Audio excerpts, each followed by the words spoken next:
Hello friends, நம்ம கமல் சாரோட தக் லைஃப் படத்துலேருந்து நீ செம்மையான அப்டேட்லாம் வந்திருக்கு. அது என்ன அப்படிங்கிறத இந்த வீடியோவில் டீட்டெயிலாக பார்க்கலாம். மணிரத்னம் சாரோட டைரக்ஷனில் நம்ம ஏஆர் ரகுமான் சாரோட மியூசிக்கில் இந்த படத்தில் கமல் சாருக்கு அப்புறம் திரிஷா மேம், துர்கா சர்மா, ஜூஜு போன்ற நிறைய பிரபலங்கள் நடிக்கிறாங்க. ரீசெண்டாக கூட பார்த்தீங்கன்னா கௌதம் கார்த்திக், எஸ்டிஆரும் இந்த படத்தில் நடிக்கிறாங்க அப்படிங்கிற மாதிரி ஒரு சின்ன கிளிம்ஸ் வீடியோ ரிலீஸ் பண்ணாங்க அப்படின்னு தான் சொல்லி ஆகணும். ரீசெண்டாக தான் பார்த்தீங்கன்னா இந்த படத்தோட மொத்த ஷூட்டிங்குமே முடிஞ்சது அப்படிங்கிற மாதிரி இப்போதைக்கு சில நியூஸ் வந்திருக்கு. அது மட்டும் இல்லாமல் இந்த படத்தோட டப்பிங் ஒர்க்லாம் இப்போ வந்து ஸ்டார்ட் பண்ண போகிறாங்க. நம்ம கமல் சாரோட டப்பிங் ஒர்க்குமே கூடிய சீக்கிரம் ஸ்டார்ட் பண்ணிடுவாரு அப்படிங்கிற மாதிரி இப்போதைக்கு சில நியூஸ் வந்திருக்கு. இந்த படத்தோட டைரக்டரான மணிரத்னம் சாரை பத்தி பார்த்தோம்னா ஆல்ரெடி பொன்னியின் செல்வன் அப்படிங்கிற ஒரு பெரிய ப்ராஜெக்ட்டை முடிச்சுட்டு இந்த ஒரு ப்ராஜெக்ட்டை கையில் எடுத்திருக்காரு அப்படின்னு தான் சொல்லி ஆகணும்.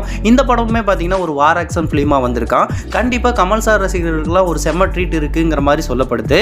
அடுத்த வருஷம் பொங்கலுக்கு இந்த படம் ரிலீஸ் ஆகும் அப்படிங்கிற மாதிரி இப்போதைக்கு எதிர்பார்க்கப்படுது. இந்த படத்தில் ஆக்ஷன் சீக்வன்ஸ் தான் நிறையவே இருக்கு அப்படிங்கிற மாதிரி சொல்லப்படுது. கூடிய சீக்கிரமே இந்த படத்துல இருந்து ஒரு சின்ன கிளிம்ஸை ரிலீஸ் பண்ண போறாங்களாம். அந்த ஒரு கிளிம்ஸ்ல பார்த்தீங்கன்னா இந்த படத்தில் எவ்வளோ ஆக்ஷன் சீக்வன்ஸ் இருக்கு அப்படிங்கிறது நமக்கு அந்த கிளிம்ஸ் மூலமா தெரிய வரும் அப்படின்னு தான் சொல்லி ஆகணும். ஓகே நண்பா, நீங்க யாரெல்லாம் இந்த படத்துக்காக வெயிட் பண்றீங்க அப்படிங்கறத கமெண்ட் பாக்ஸ்ல கமெண்ட் பண்ணுங்க. இந்த மாதிரியான அப்டேட்லாம் தெரிஞ்சுக்க நம்ம சேனலை லைக், ஷேர் அண்ட் சப்ஸ்கிரைப் பண்ணி சப்போர்ட் பண்ணுங்க.